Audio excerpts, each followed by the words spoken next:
Ansiedade e depressão colocam o Brasil no ranking de país com casos excedentes de situações que alcançam crianças, adolescentes, jovens e adultos. Até a terceira idade está sujeita. Infelizmente, o número de pessoas acometidas com psicopatologias tem aumentado. E é sobre saúde mental que a gente vai falar hoje no CJC News Reportagem.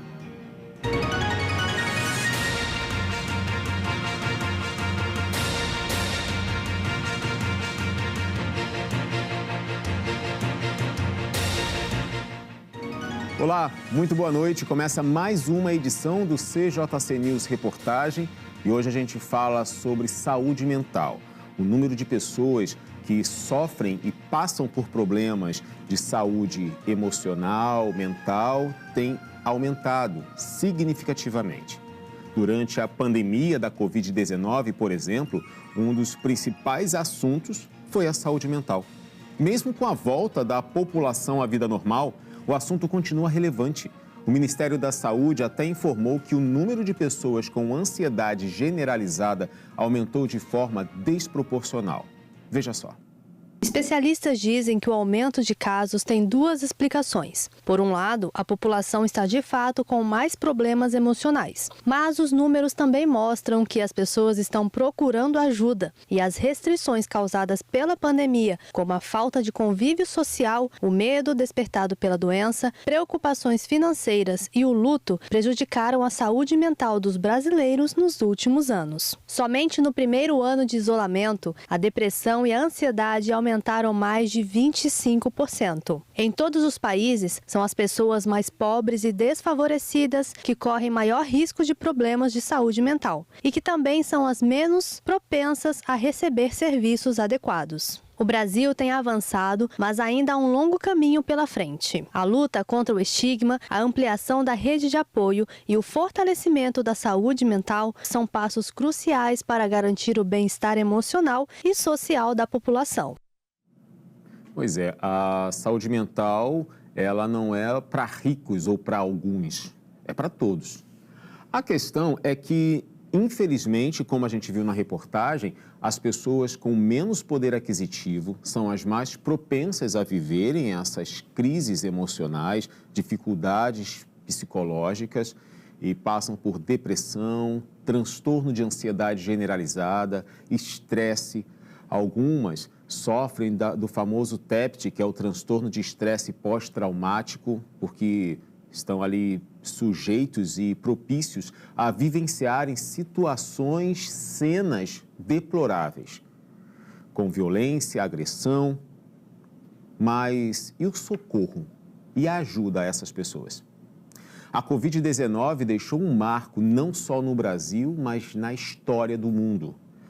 Muitos precisaram aprender a lidar com a dor do luto, mesmo que inicialmente haja uma negação, até a aceitação é um processo, é um caminho longo. E tiveram que enfrentar isso, mas não de maneira isolada, mas foi uma grande multidão que perdeu pessoas com a Covid e tiveram que seguir a vida. Esses altos e baixos acabam levando uma certa dificuldade, desconforto entre as emoções, saber lidar com as coisas. Além disso, ainda enfrentamos as nossas lutas diárias.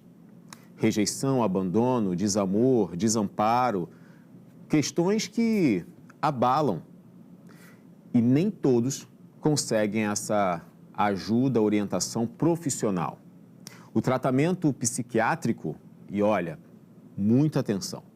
Quem cuida de transtorno de ansiedade, quem cuida de ataques de pânico, depressão, é o psiquiatra.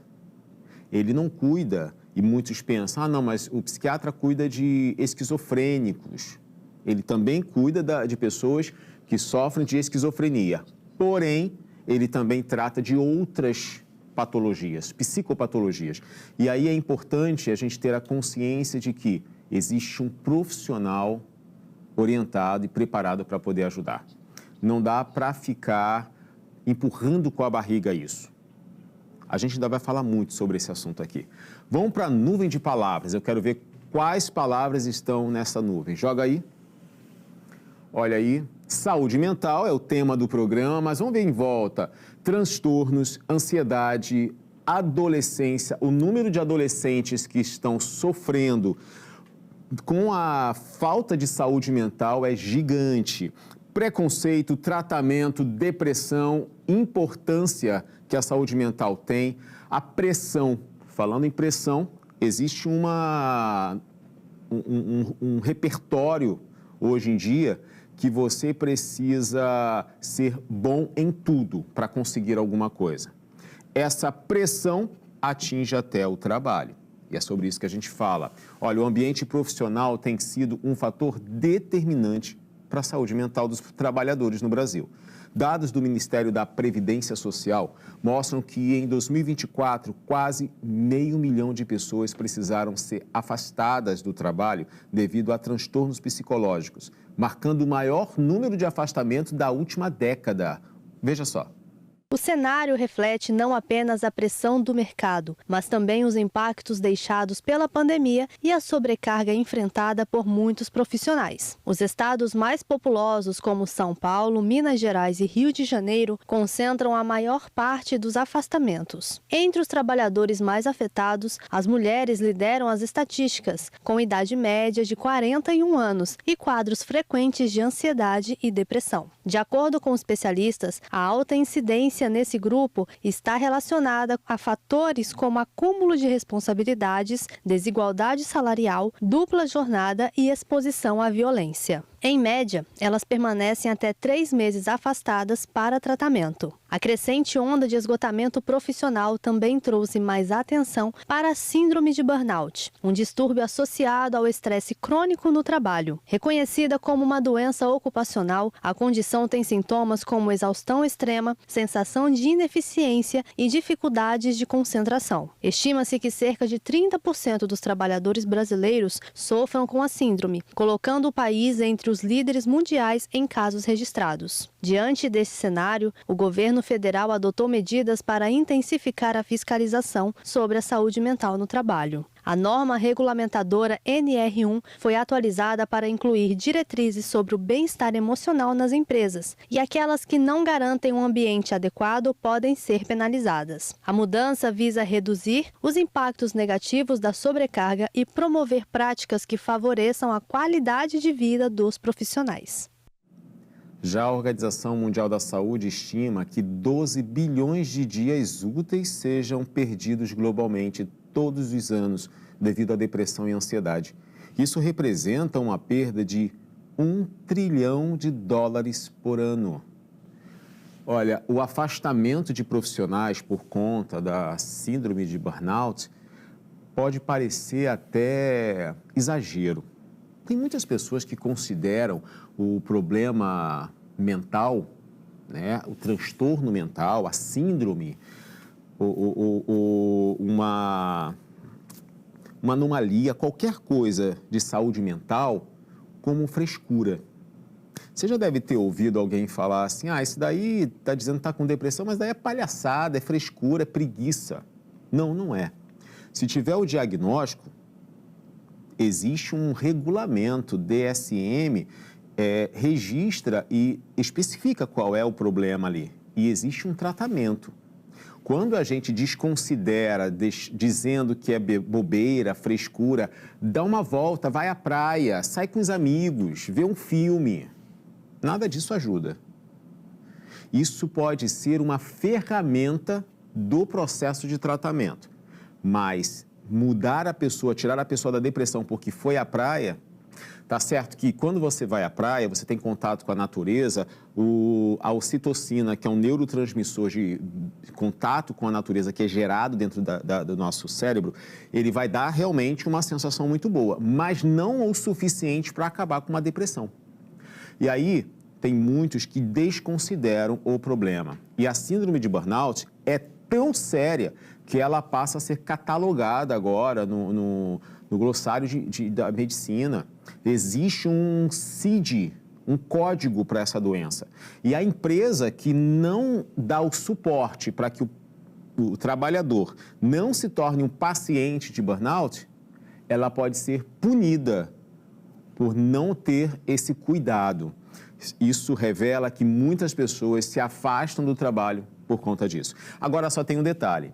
Perdemos $1 trilhão por ano em uma estimativa, né, com a quantidade de pessoas afastadas do trabalho. A questão é que muitos que se afastam do trabalho por conta da síndrome de burnout não faz o tratamento nesses 3 meses que estão afastados, achando que estou sem o trabalho, vou relaxar, minha cabeça vai ficar tranquila, eu não preciso me preocupar. Mas depois de 3 meses vai ter que voltar para aquele ambiente de trabalho. E se não tratar, volta. E volta às vezes pior. Então, aproveite esse tempo de licença e busque o tratamento.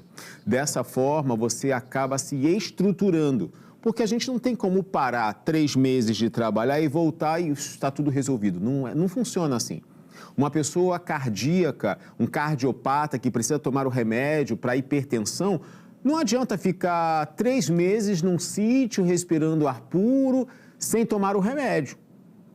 Ele precisa do tratamento. Da mesma forma que uma pessoa que foi afastada do trabalho por síndrome de burnout precisa do tratamento. Agora, infelizmente, não é apenas a saúde mental dos trabalhadores que está sendo atingida hoje em dia. Crianças e adolescentes também estão passando por problemas com isso. Olha, as redes sociais têm se tornado uma parte essencial da comunicação e interação social na vida dos jovens.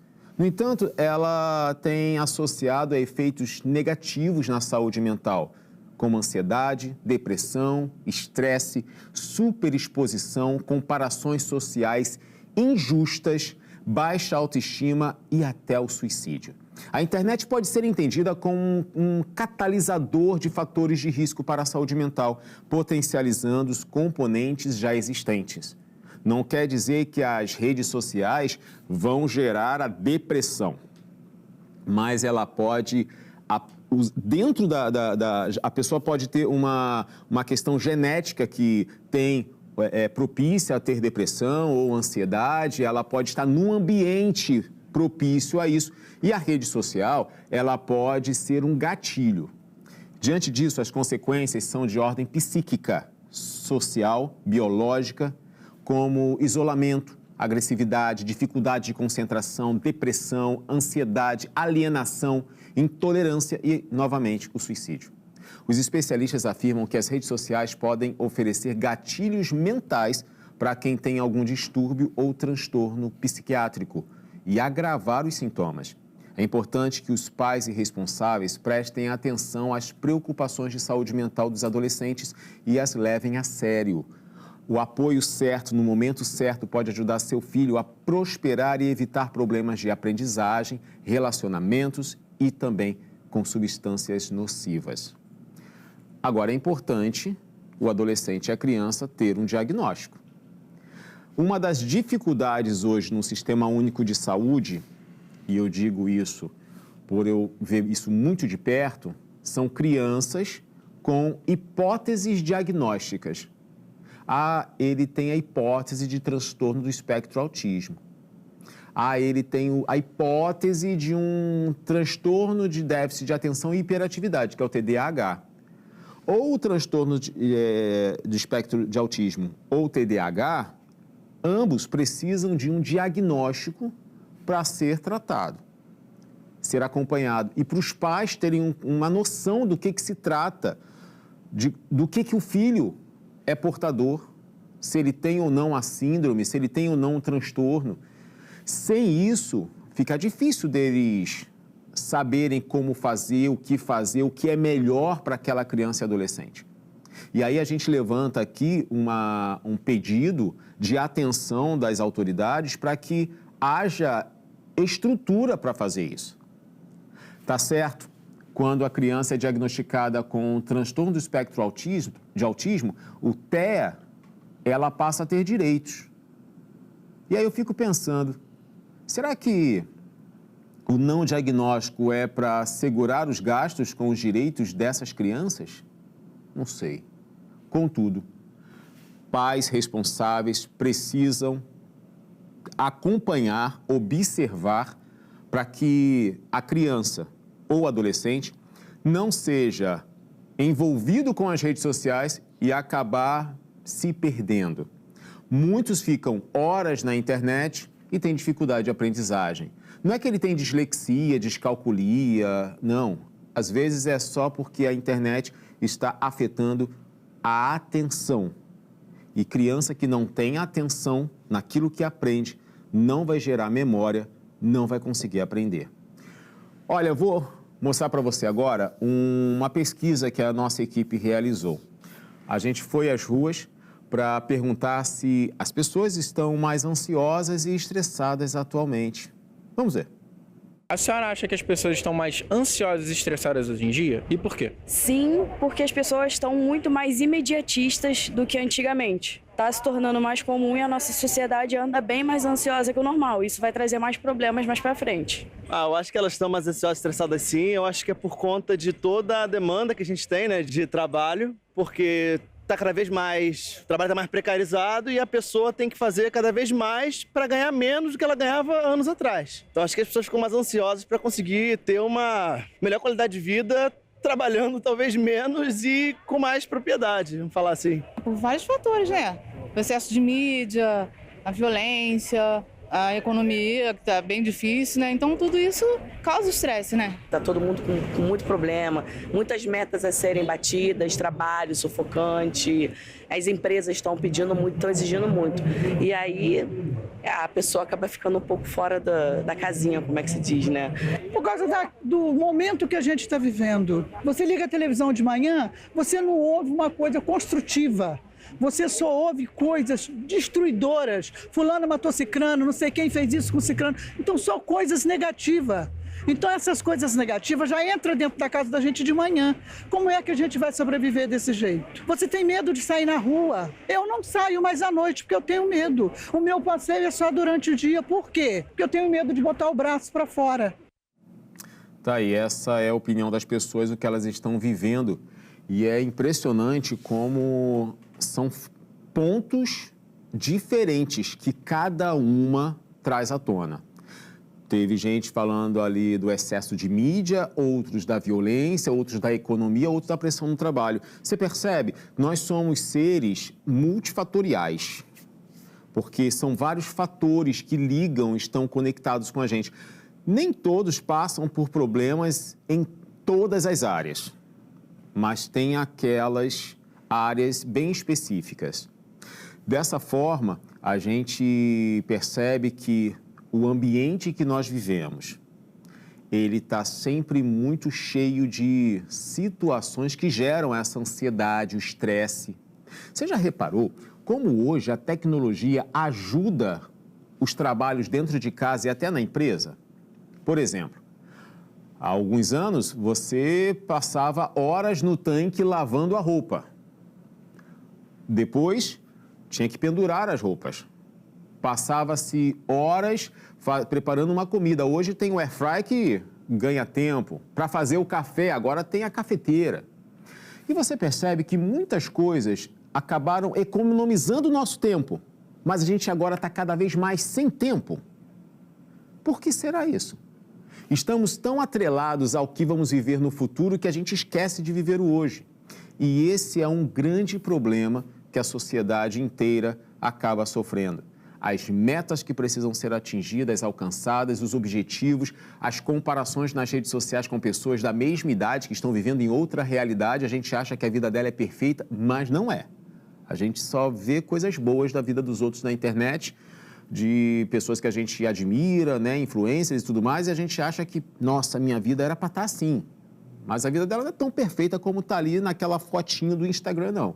A questão é que a gente considera isso como o padrão de vida. E aí essa nossa busca, muito trabalho, muita coisa, preciso conquistar, preciso comprar, preciso fazer.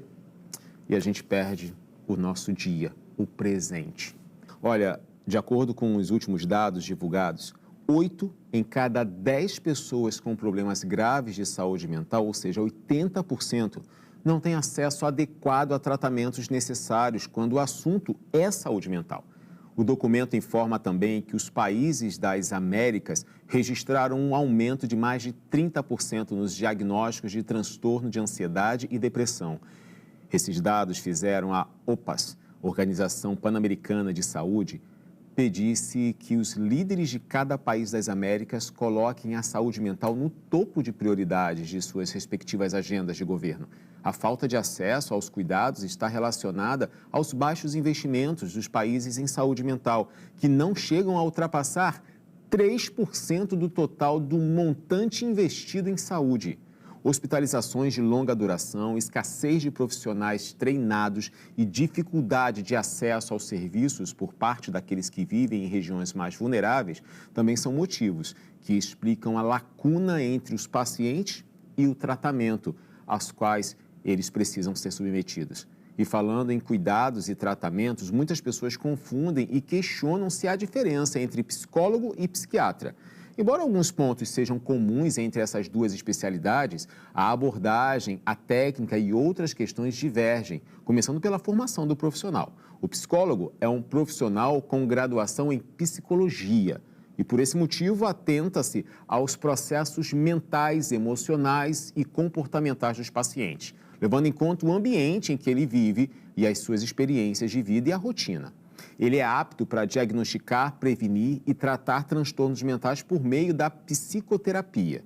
Agora, o psiquiatra, por sua vez, tem graduação em medicina e por isso eles atuam além dos padrões comportamentais e emocionais do paciente, podendo analisá-los fisiologicamente para identificar mudanças nos padrões neurobiológicos do cérebro e propor tratamentos que estabeleçam um equilíbrio dinâmico cerebral.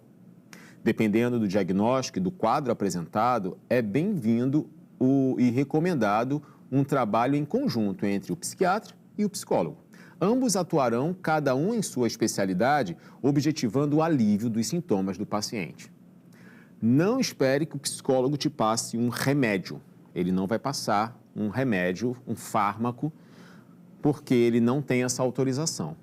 Ah, meu psicólogo falou para eu tomar um famoso aí, né, um Rivotril aí da vida quando eu tiver... Não, não faz isso não. O único que pode passar remédio para você de saúde mental, de questões mentais, o clínico geral pode passar? Pode, tem médicos que... Né, mas são médicos e o psiquiatra é o médico que trata disso. A pessoa tem um transtorno de personalidade borderline. Ela muda de humor de uma hora para outra. Ela sai de uma euforia para uma disforia muito rápido. Ela está muito feliz e do nada, ela entra num cômodo, sai no outro. Bateu uma deprê profunda que ela se isola, fecha o quarto, apaga a luz e fica ali 3 dias. Esse tipo de transtorno, ele precisa ser acompanhado pelo psiquiatra. E aí, não adianta a pessoa só fazer a terapia com o psicólogo. Ele precisa passar por um profissional médico para orientá-lo. E aí vem a grande questão, que é um tormento para muitos. Ah, mas remédio para a cabeça vicia, me deixa dopado, eu não vou conseguir, vai ser ruim, eu sou contra isso. Engraçado, né? O cardiologista passa um remédio para o coração e ninguém fica, não vou tomar remédio não sei o quê, eu sou contra, isso pode viciar. O endocrinologista passa um remédio para tratar, para equilibrar lá a glicemia no sangue para quem é diabético e ninguém fica fazendo esse negócio. Agora, a saúde mental, às vezes nem a própria pessoa que está sofrendo com a doença mental, e doença mental não estou falando, não estou especificando a doença, não é só maluquice, que teoricamente, né, se chama esquizofrenia. Não é só isso que é doença mental. O problema de depressão também é uma doença mental. Não é não é o esquizofrênico, não é o borderline, mas é um problema mental. E aí ele precisa ter a consciência de que ele tem que tomar o remédio se o médico passar. Ah, mas eu tenho medo. Mas você nem tentou. E às vezes a medicação, ela vai atuar de forma só para equilibrar os neurotransmissores que o cérebro vai soltando lá. Isso vai ajudar o psicólogo a fazer o tratamento e o processo de terapia de forma mais adequada, porque às vezes é tão confuso tudo que por mais que o terapeuta, o psicólogo vá falando, vá orientando, vá dando estratégias, ela precisa regular primeiro o físico para depois regular o psíquico. Então, por isso que tem que ser um tratamento aí, ó, de parceria. E aí a gente vê a necessidade dia após dia que as pessoas acabam desdenhando, não dando atenção para isso, empurrando com a barriga. A vida acaba perdendo a cor. Vamos seguir aqui, gente, ainda tem mais assunto. Olha só, a depressão e a ansiedade são transtornos psicológicos que afetam milhões de pessoas em todo o mundo, impactando não apenas a saúde mental, mas também a qualidade de vida, o desempenho nas atividades diárias. No entanto, muitas vezes os sintomas são confundidos com emoções passageiras, o que pode retardar o diagnóstico e o início do tratamento adequado. Vamos entender.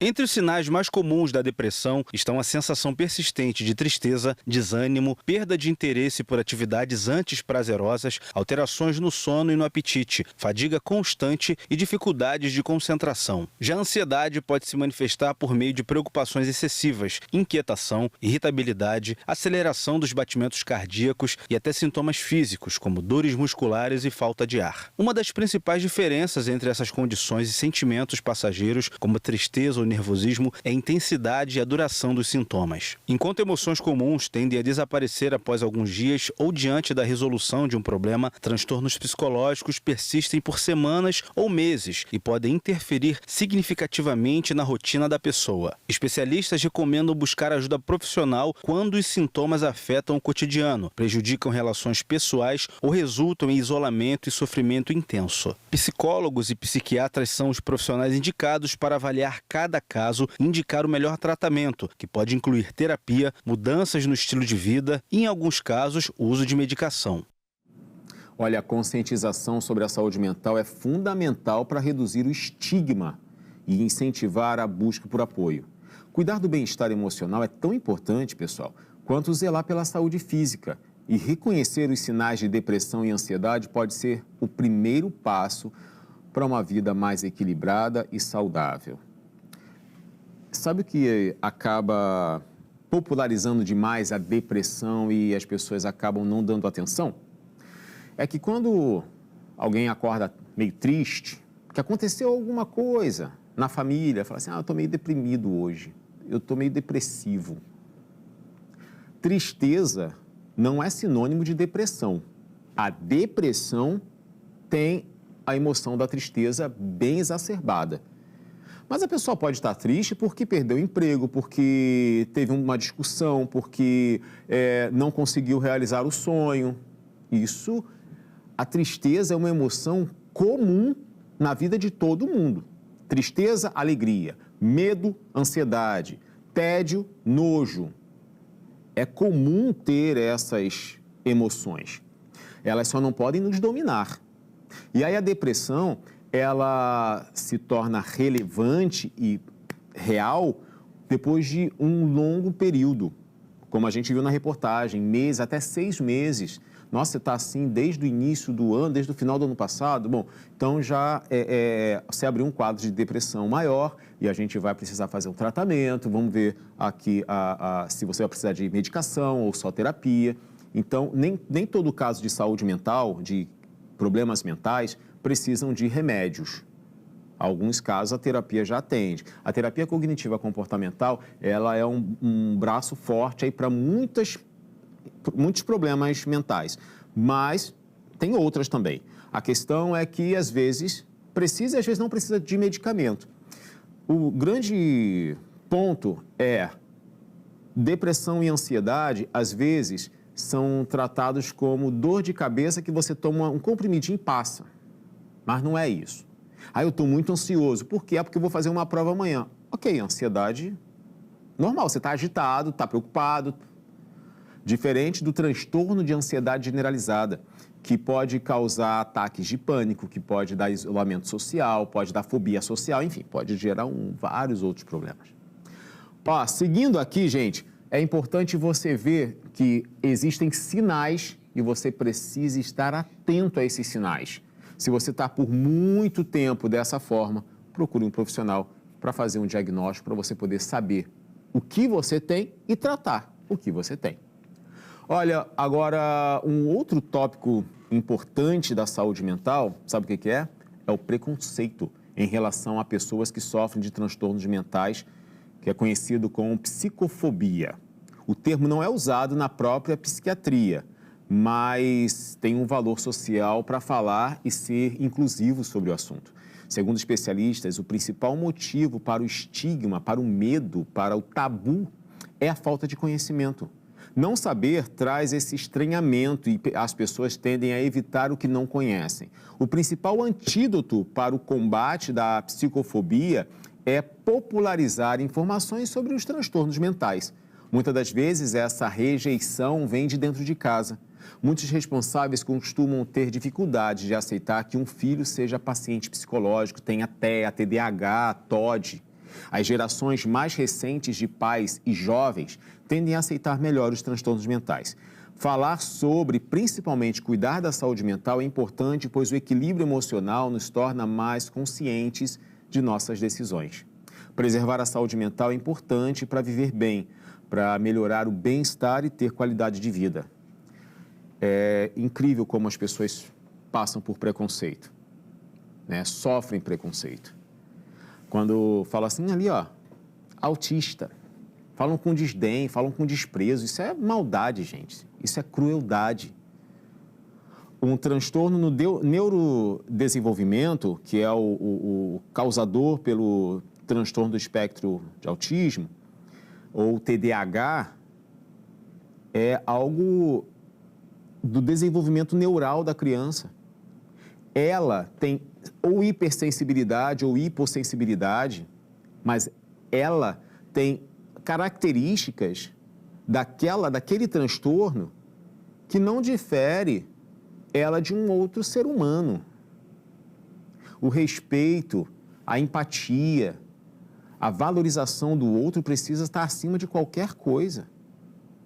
Uma criança com TOD, que é o transtorno opositor desafiador, a criança ela tem grande resistência a ter uma autoridade sobre ela. E aí, muitos falam assim, nossa, que criança mal educada, hein? Criança não respeita a mãe. Não é porque não é que ela não respeita, não que ela não seja bem educada. Existe um transtorno que a faz agir daquele jeito. Eu conheço o caso de uma mãe que, quando ela teve o diagnóstico do filho, que ele tem autismo, ela começou a chorar. Mas, por incrível que pareça, ela não chorou de desespero. O que eu vou fazer agora da minha vida, da vida do meu filho? Como é que vai ser? Não, ela chorou de alegria. Sabe por quê? Porque ela se culpava e se condenava pela maneira que o filho comia, andava dentro de casa, todo mundo apontando o dedo, falando que ela era uma mãe ruim, que ela não sabia educar o filho, que ela não sabia vestir o filho, que ela não sabia...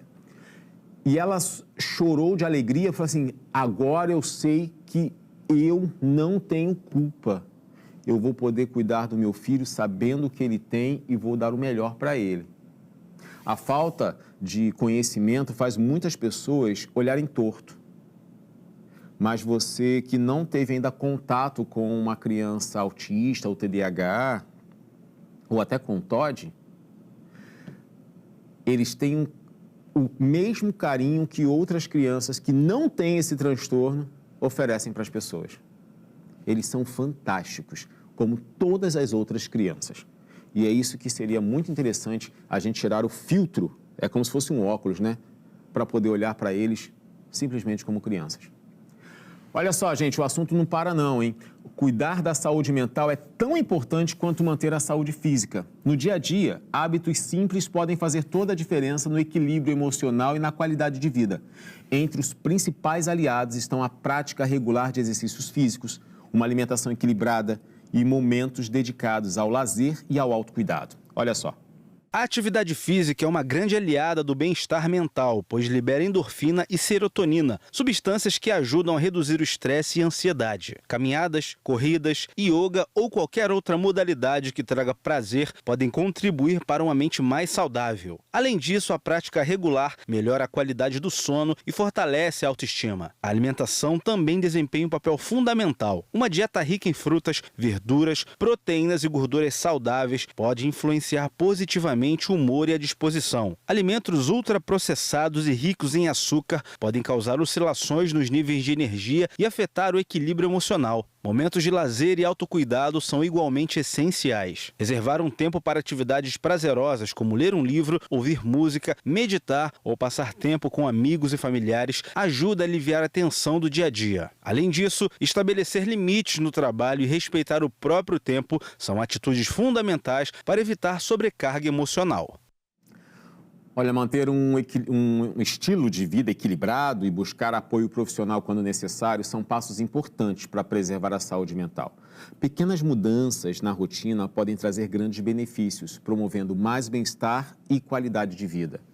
Se você prestar atenção no tempo que você fica nas redes sociais, você vai ver que você passa um tempo gigante que poderia ser destinado ao seu lazer.